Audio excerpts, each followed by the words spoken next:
Teja feel good emotional చిత్రాల దర్శకుడు శివ నిర్వాణ కాంబినేషన్లో మైత్రి మూవీ మేకర్స్ నిర్మించిన సరికొత్త చిత్రం ఇరుముడి.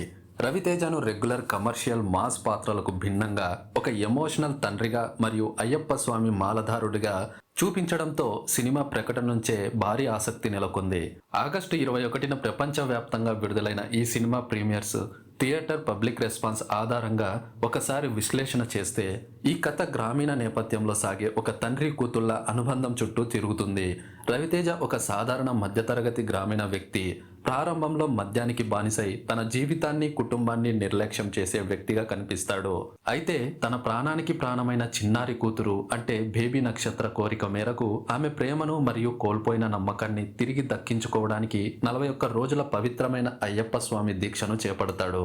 మాల వేసుకున్న తర్వాత అతని ప్రవర్తన, జీవన విధానంలో ఎలాంటి సాత్విక మార్పులు వచ్చాయి. అదే సమయంలో ఆ ఊరిలోని మహిళలు, ఆడపిల్లల చుట్టూ అల్లుకున్న ఒక తీవ్రమైన క్రైమ్ ముఠా వల్ల ఎలాంటి విపత్కర పరిస్థితులు ఏర్పడ్డాయి. కఠినమైన అయ్యప్ప దీక్ష నియమాలను పాటిస్తూనే ఒక తండ్రిగా తన కుటుంబాన్ని మరియు ఊరిని ఆ ఆపద నుంచి ఎలా కాపాడాడు అన్నదే ఇరుముడి ప్రధాన కథాంశం. అయితే రవితేజ కెరీర్లోనే ఇది ఒక మైలురాయిగా నిలిచే నటన. ఫస్ట్ హాఫ్లో బాధ్యత లేని తాగుబోతుగా, సెకండ్ హాఫ్లో అయ్యప్ప మాలలో ప్రశాంతతతో పాటు కూతురి కోసం తప్పించే తండ్రిగా ఆయన చూపించిన వేరియేషన్స్ మనల్ని ఆకట్టుకుంటాయి. ఎమోషనల్ సీన్స్, క్లైమాక్స్ సన్నివేశాల్లో రవితేజ నటన ప్రేక్షకులను కంటతడి పెట్టిస్తుంది. ఇక బేబీ నక్షత్ర కూతురిగా నటించిన చిన్నారి తన ముద్దులొలికే మాటలు, అమాయకత్వంతో సినిమాకి అసలైన సోల్గా నిలిచింది. రవితేజ పాప మధ్య వచ్చే సెంటిమెంట్ సీన్లు ప్రతి ఒక్కరి హృదయాన్ని హత్తుకుంటాయి. ఇక ప్రియా భవానీ శంకర్ విషయానికి వస్తే, హీరోయిన్గా ప్రియా భవానీ శంకర్ ఒక సాంప్రదాయమైన గృహిణి పాత్రలో చక్కగా ఒదిగిపోయింది. రవితేజకు సరైన సపోర్ట్ ఇచ్చే భార్యగా ఆమె నటన హుందాగా ఉంది. తర్వాత సాయి కుమార్, అజయ్ ఘోష్ మరియు ఇతరుల విషయానికి వస్తే, సీనియర్ నటుడు సాయి కుమార్ గురుస్వామి తరహా కీలక పాత్రలో గంభీరమైన నటనతో మెప్పించారు. అజయ్ ఘోష్, శ్వాసికలు తమ పాత్రల పరిధి మేరకు కథాగమనానికి బలాన్ని చేకూర్చారు. ఇక డైరెక్షన్ విషయానికి వస్తే, నిన్ను కోరి, మజిలీ చిత్రాలతో ఎమోషన్స్ ను పండించడంలో దిట్ట అనిపించుకున్న శివ నిర్వాణ ఈసారి భక్తి భావనను క్రైమ్ డ్రామా మరియు ఫ్యామిలీ సెంటిమెంట్ తో ముడిపెట్టిన తీరు ప్రశంసనీయమని చెప్పాలి. కథలో ఎక్కడా డీవియేషన్ లేకుండా డ్రామాను బాగా నడిపించారు. సినిమాకు అతిపెద్ద ప్లస్ పాయింట్లలో జీవి ప్రకాష్ బ్యాక్గ్రౌండ్ స్కోర్ ఒకటి. అయ్యప్ప భక్తి గీతాలు, ఆధ్యాత్మిక శ్లోకాలతో పాటు ఎమోషనల్ అండ్ ఇంటెన్స్ సన్నివేశాల్లో రికార్డింగ్ గూస్ బంప్స్ తెప్పిస్తుంది. గ్రామీణ వాతావరణం, శబరిమల యాత్ర నేపథ్యాన్ని తెరపై చాలా సహజంగా ఆవిష్కరించారు. ప్రవీణ్ పొడి ఎడిటింగ్ కథనాన్ని పరుగులు పెట్టించడంలో ఉపకరించింది.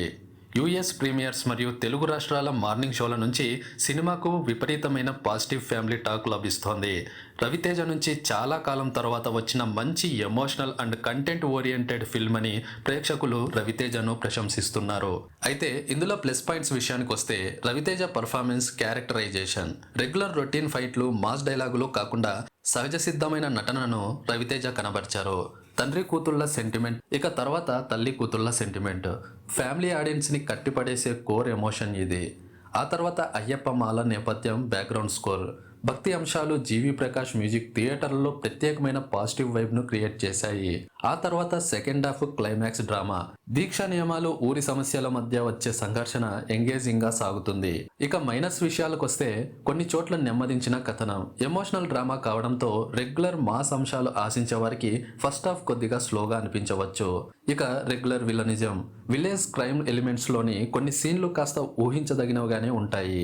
ఓవరాల్ గా ఇరుముడి అనేది రొటీన్ మసాలా మాస్ చిత్రం అయితే కాదు. ఇది భక్తి, పవిత్రత, తండ్రి కూతుళ్ల ప్రేమ మరియు కుటుంబ విలువల కలబోతగా వచ్చిన ఒక హృదయమైన ఎమోషనల్ డ్రామా అని చెప్పొచ్చు.